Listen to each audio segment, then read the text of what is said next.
talk about what is KAWG&F? It's a tax, accounting, and consulting firm. Very long name, so I was Right. hoping you could explain that because I was going to mess it up. Right. Okay, so when you say consulting, tax, and Accounting. And So we have the accounting. basic accounting, tax, your individual 1040s, your small business corporate Okay. returns, but we take it one step further. We also consult with business owners and individuals on their financial affairs also about direction, next steps, starting businesses, etc. Okay. Now, at what point would a small business or entrepreneur come to you? They should do it right away when they're thinking about that, opening that business and doing something, but as we probably already know, We know usually that doesn't happen. Doesn't happen. It's usually what?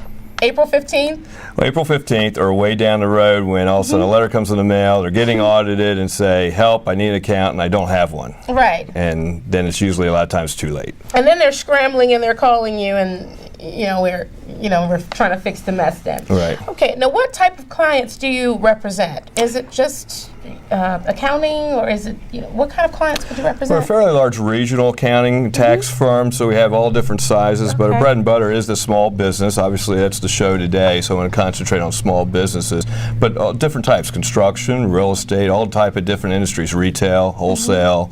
So we represent, across the board type of industries. Okay, now what advice would you give that's relevant to protecting an entrepreneur and their money as far as in an accounting sense? Yeah, it's sort of a broad question, but planning. I mean, it really comes down to, as we talked about, planning, getting your team together, your attorney, your accountant, and really just being sort of frugal on what you're doing, especially in the times where right now with the economy, it's just trying to basically look at your expenses, be creative, and also when you're having good years, save for that year that's not going to be as good. And we're seeing that right now where companies have planned, they're going to survive. Those that haven't probably aren't. Now, how do you plan or project what year is going to be a good year or a bad year?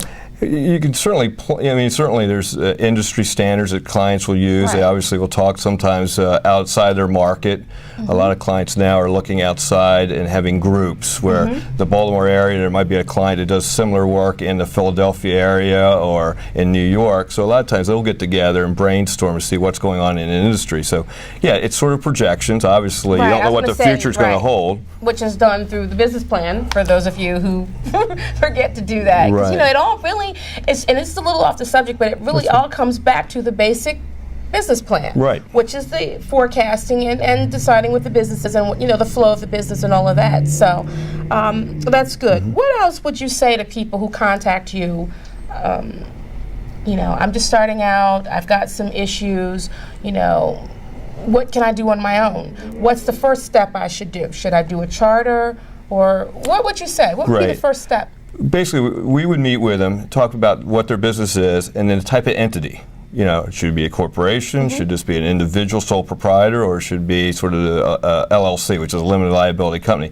The formation, and then we would talk to their attorney or bring an attorney in.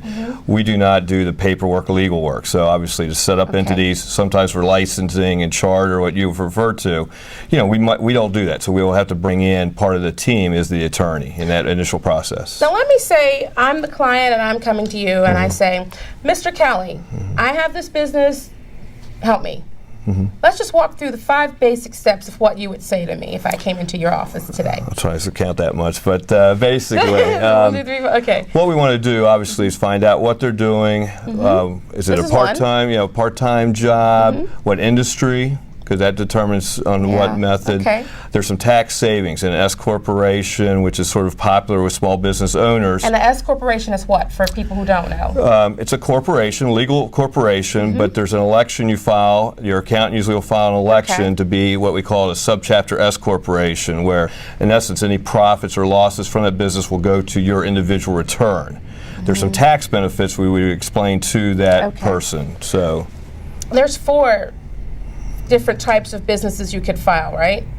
Well, it would be a sole proprietor, which Right. is basically just a Schedule C, not to complicate it too much, but that's part of your 1040. There could be a partnership return, which is a separate tax return called a 1065, Okay. and then really just a corporation. There's 2 types, the S Corp, as we just talked about, and then the regular C Corp. Okay. So that's sort of the 4 entities, and you just find out what's the right fit.